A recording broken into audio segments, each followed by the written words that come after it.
ॐ शङ्खं चक्रं जलौकां दधदमृतघटं चारुदोर्भिश्चतुर्भिः सूक्ष्मस्वच्छातिहृद्यां शुक परिविलसन्मौलिमम्भोजनेत्रम् कालाम्भोदोज्ज्वलाङ्गं कटितटविलसच्चारुपीताम्बराढ्यम् वन्दे धन्वन्तरिं तं निखिलगदवनप्रौढदावाग्निः. Speaker for the day is Dr. Avinash Patil, who is from Department of Botany, Birla College, Kalyan. He is a MSc PhD from Mumbai. Currently he is Associate Professor in Botany since 1990. He is Coordinator MSc Herbal Sciences in the Birla College and also Coordinator for PG Diploma in Bionanotechnology. He has 17 number of publications and about 16 papers presented and is working on various areas such as anti-diabetic products, anti-hyperlipidemic properties, anti-cancer products and other medicinal plants. He will be talking upon role of instrumental methods in analysis of Ayurvedic raw materials and products. Good evening everybody. At the outset, in the beginning, I will thank the organizers and the officials of the ADMA for inviting me to give a talk here on the topic role of instrumental methods in analysis of Ayurvedic raw materials and products. Right from the morning, we have heard so many speakers. Dr. Bhargava has given us an idea that what kind of a factory should be there, what are the guidelines, because he used the word guideline, and what one should do whenever the herbal medicines or the Ayurvedic medicines are manufactured, the care one has to take. And now the Dr. Ladda gave us a clear idea about the various pharmacopoeias which are there, and definitely we get puzzled what we are supposed to follow, how to maintain the standards, which procedures are to be accepted, which are good, so that the product can be made acceptable by the people. So I will touch some of the points which I just raised. All of you know the traditional healthcare practiced in India along with Ayurveda, Siddha, Unani. We also have a very traditional naturopathy. People have a faith in yoga, acupuncture, acupressure and various other therapies also. Then when we talk about the standardization, what are the objectives of standardization? Objectives of standardization are to ensure the safety and efficacy of the Ayurvedic formulation or Ayurvedic medicine, which we can also call as the herbal medicine. Propose the basis for the member states to develop their own research guidelines, because in the morning Dr. Bhargava was saying that whether these rules are there in Maharashtra, whether these rules are there in Madhya Pradesh. So definitely one can do the standardization, and then definitely it will help in deciding the guidelines for the member states. To facilitate the exchange and other information so that the reliable data for the validation of Ayurvedic and herbal medicines can be accumulated. Then why to standardize? What is the need for standardize? That is always a question. So it is to be standardized to assess the quality of the plant material. We heard from our speakers that our plant material come from the various sources, various geographical locations. We don't know the season of harvesting, and because of that they can give the various percentage of the phytoconstituents, and that's why the formulations are very difficult. So variables that can affect the levels of phytochemicals in the plant material are time of the year the herb is collected, the plant parts which we use, the age of the plant, that is also important, geographical origin of the plant, because Dr. Ladda gave us an example of reserpine. So when we need that constituent in a plant material or the roots of that plant, sarpagandha, then people believe that if it comes from one particular area, then the active ingredients are more. So that's why geographical origin of that plant material is equally important. And then the conditions of storage and the storage time, how much time we store. Similarly, for standardization, we have to ensure the equal efficacy of different batches and formulations of different manufacturers. Everyone says that the material which we get have so much of variation, and still the people and the guidelines and the authorities expect the formulations to have a uniqueness, as well as we have to maintain the batch-wise production. Then what is the present scenario of our traditional medicine? So we have heard just now that very limited scientific data is available on traditional and herbal medicines with respect to toxicity and efficacy in the animal models, selective and sensitive quality control methods for raw material and finished product, dose regimen and dose frequency, bioavailability studies in the animals, shelf life studies for raw material and the finished product, development of suitable modern formulations and their stability studies, bioavailability studies on healthy human volunteers, pesticide and heavy metal levels and their limits. Just now we have seen a slide, and microbiological and the rheochemical contaminants. So there is a need for the standardization of herbal medicines, and as we are aware that people always equate natural with the safe. Then to maintain this standardization and the batch to batch similarity in the production, we need a coordination. There has to be a coordination between the raw material collection, in processing materials and the final products. So we need reliable, specific and sensitive quality control methods. And in a way of standardization, I will definitely cover some of the instrumental method, but some age-old methods are also there, which I feel that every industry can definitely follow. One has to go for the systematic literature survey, collection and authentication of the raw material, that is raw plant material, pharmacognostical parameters, and then the phytochemical analysis. One can use HPTLC, HPLC, GC as well as FTIR. Then further one can go for molecular markers, toxicological and the safety data, efficacy data, pharmacokinetics, and finally the clinical trials. Literature survey for authentication of the plant material which we use or which we wish to use, or alternative plant material which is required to be used. It is essential to have or collect the ethnobotanical data from the sources available. Then we have to narrow down on the uses of the plants or the plant parts. Then, as Ladda sir said, we have to find out the variations in the plant material, subspecies which can be used or which can be adulterated by the suppliers, pharmacology and the phytochemical work, method of preparation, active against which disease conditions, if there are the variations in the diseases, and active against which type of patient if we have to consider the Ayurveda practice.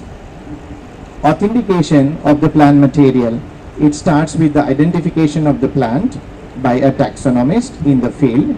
Then generally one can prepare a herbarium sheet for the record, so that the employees and the people who are supposed to maintain the quality control or the workers which are involved in that, they should get familiar with the specimens which are used.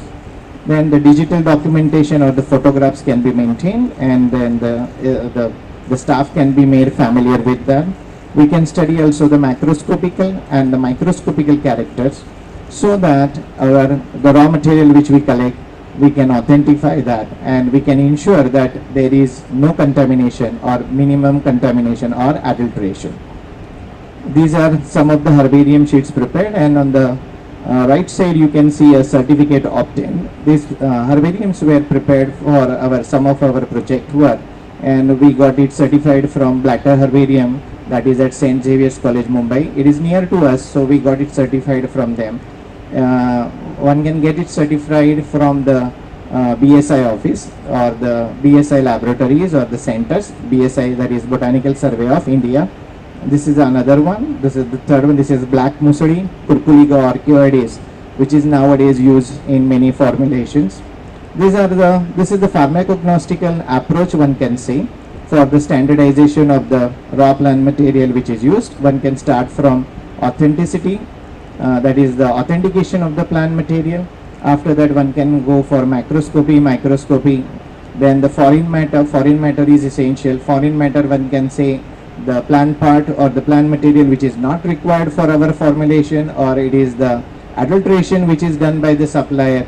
And then there can be some other pharmacological parameters like extractive value, total ash content, loss on drawing, moisture content, heavy metal content, and the microbial count can be studied. This is just to show you the difference. The first plate you can see the stevia plant material, and the gymnema, that is gudmar. These plant materials we obtained from authentic source, but when studied we found that 9.95% of the foreign matter was there, and what people require are only the leaves. Same thing is with the Gymnema sylvestris. Only the leaves have the active constituents, the leaves are required, and the foreign matter, it was extraordinarily high. That means it was actually equal to 49%. So maybe very near to 50%. So if you buy 100 kg of plant material, only the 50 kg of the plant material is useful for your formulation or can give you some output. That means the 50% of unwanted plant material was given by the supplier. These are the anatomical markers. So to identify the raw plant material, one can use the microscopical characters after sectioning. So it can be a leaf, it can be stem, or any other plant part used in the formulation. And on the basis of basic anatomical characters, here just for a representation, I have shown the parenchyma tissues, collenchyma tissue. This is in the longitudinal view and this is in the transverse view, and the sclerenchyma tissue. So one can decide or one can identify the markers which are seen in the raw material which is used by the people or in that particular factory or in the unit. And then as per the raw material we get, it can be identified by using monograph, or it can be identified by the manual which can be developed by your own or anybody. Even the stomata, in case we are using the leaf material, the stomatas can be used as a mode for identification. If any plant material is supposed to show you the first type of stomata, and the material which you have got or which you have received, if it shows the different types of the stomatas, definitely it is adulterated. So one can think about that. Trichomes, these are the another characteristics which one can use. And the instrumentation which is required is bear one good quality microscope. Here in the slide you can see the simple trichome, unicellular trichome, then even the glandular trichomes, 2-3 different types of glandular trichomes are there, and that on the basis of the identification one can definitely check for contaminants. Then the vessels and the tracheids, this is in a upper part is in a transverse section, and then these are the longitudinal views, and one can see the various types of thickenings in the vessels. Vascular bundles can be types of vascular bundles can be studied and identified, and these are the crystals, prismatic crystals, calcium oxalate crystals. Various types of crystals can be observed in the plant material or in the plant powder or even in the formulation which are in the powder form. So they can be identified, and from that one can study the quality of the plant material as well as a formulation. The starch grains, here you can see the various types of starch grains. They are different in size, shape, and some of them can be of a simple type, some of them can be of a compound type. So even they can be used as a markers to identify your plant material and maintain the quality. This is just for the example. You can see the Nelumbo nucifera, commonly it is called as Kamal Kakri, and you can see the cut plant material, and this is the section, and in the section you can see the number of starch grains, and the same starch grains are visible in the powder form also, and the size and the shape definitely one can compare. So if the plant material is used, one can confirm whether it is from the original source or not. Even the stomatal number, stomatal index, vein eyelet number can be used as identification marker in the leaf material if somebody is using. This is the black musuri, or commonly called as kali musuri, that is Curculigo arcuoides. And here in the lowest photograph you can see the raphides. Even in the section you can see the needle shaped raphides. So then here in the section, there's some typical characteristics you will see, and here in the vessels also you will see the scalariform thickenings. So the characteristics which are visible in the section, one can cross check in the powder form, and or the if the supplier supplies the plant material in the powder form, even that can be analyzed, and one can control the supply of a plant material. This is one more example of Avrova bilimbi. Here the fruits are sometimes used in some of the herbal formulation, and here in the section you can see the glandular trichome, and the same glandular trichome you can see in the powder form also. So on that basis or such markers one can consider and develop for their own products which are used in-house. Then this is one example of the one Ayurvedic preparation, Sitopaladi Churna. The ingredients and the plant materials which are used are listed, and this is the powder characteristic of the final Sitopaladi Churna, and one can see the so many characters, and these characters actually one can match for the original plant material, and accordingly you will come to know whether all original plant materials are used or some adulterants are used or something has been missed while the formulation is being prepared. Moisture content, everybody knows that moisture is inevitable component of the crude drug. Everybody in the morning and the afternoon talked about the moisture content, and it invites the contamination, that is the bacterial contamination. And in the morning session we learned that the bacteria multiply at a very fast rate. So it is our duty to maintain our raw plant material free from moisture content. Then extractive values can also act as a measure for the quality control, and extraction is very essential for isolation, identification of the component active ingredient, and similarly it is very essential for maintaining the quality of the formulation also. These are just few extraction techniques. Everybody is aware of the cold extraction technique, then the hot extraction technique like Soxhlate, then one can use the reflux method, then the sonication and the microwave assisted extractions. So from that we can find out, or we can measure, or we can calculate the extractive values of the raw material which is used in-house, and we can maintain the data of that. Every time we get a raw material we can cross check, and on the basis of that we can increase or decrease the quantity of the raw material used for our the slides from Dr. Ladda's presentation about the phytochemical analysis. Then the chromatography is a useful tool to analyze, identify, purify as well as quantify the active ingredients which are present in the raw plant material. Various types of these are the chromatographies which we can use. Then this TLC and HPTLC, if HPTLC is available, well and good.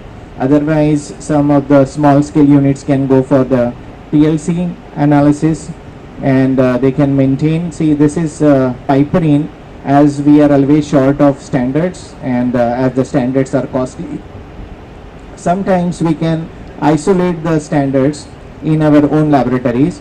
ICMR has published one new publication or a book, I think 200-page book they have published, and they have mentioned the isolation of standards. So they have given methodologies also. So if whatever we require, and if that methodology is given, we can try for isolation of the standards. So here we extracted the piperine and we used for our analysis. So Sitopaladi Churna, it was this HPTLC chromatogram was standardized, and you can see the band also of a piperine in an in-house formulation, as well as this is the standard, and these are the marketed samples. We collected two marketed samples. This was in-house sample and this was a standard. So such marker bands also we can develop. This is a Bala Chaturbhadrika Churna. There also the piperine is an active ingredient, and that's why the piperine was used as a marker band. So HPTLC will be very helpful for that. This is a densitogram, and one can see the piperine. So the piperine was marked, and then the overlay was prepared, and accordingly one can come to the conclusion that the marketed samples or in-house sample were at par in a quality as well as in a standard. These are the HPTLC fingerprints. So as just now the Ladda sir has said, the British pharmacopoeia, Indian pharmacopoeia, so they recognize this, and we can have these HPTLC fingerprint for each of the raw material which we can use in our factories or units, and then every time we get a raw material we can just use this fingerprinting method to understand whether the samples or the supply which we have got is of the same or not. This is the HPTLC fingerprint for Curculigo orchioides, and this is the densitogram for that. And here we have used beta cytosterol as a standard, and you can see that these peaks were matched. This was a standard and this was from the Curculigo orchioides. Even if we don't develop the densitogram, and if we do only the HPTLC, if we run, then we can scan them at 254, 366, 540 nm, and still we can use it as a fingerprint.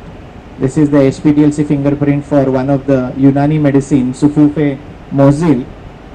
Here also we prepared the in-house sample and we collected 2 marketed samples, and then the standard marker was used, and that was the thymol.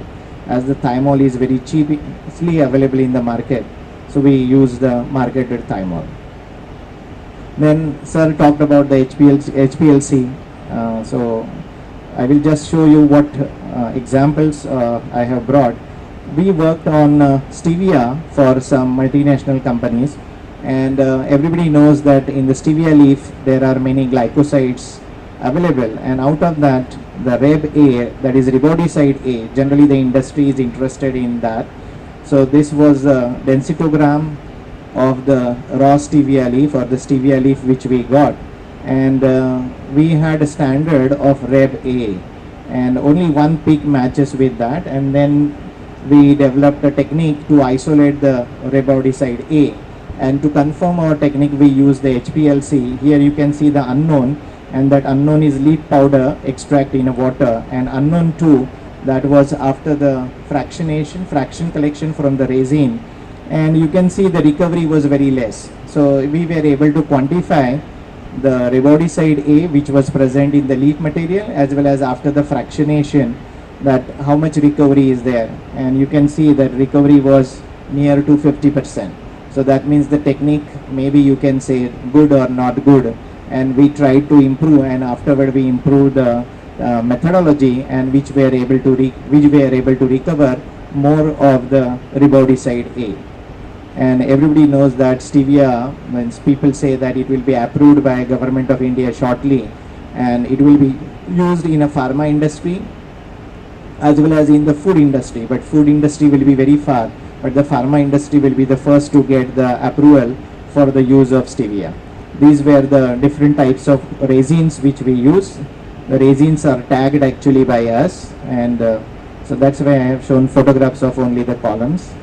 So GC, so for volatile compounds one can use the gas chromatography technique, and the efficacy testing. So though there are so many guidelines for the animal trials, still wherever possible, and if there is affordability, one can check the efficacy of the raw material as well as the finished product. These are some of the research projects. As it was said in the introduction, we are doing one anti-cancer activity of some Indian medicinal plant. That was a project funded by NMPT. Thank you.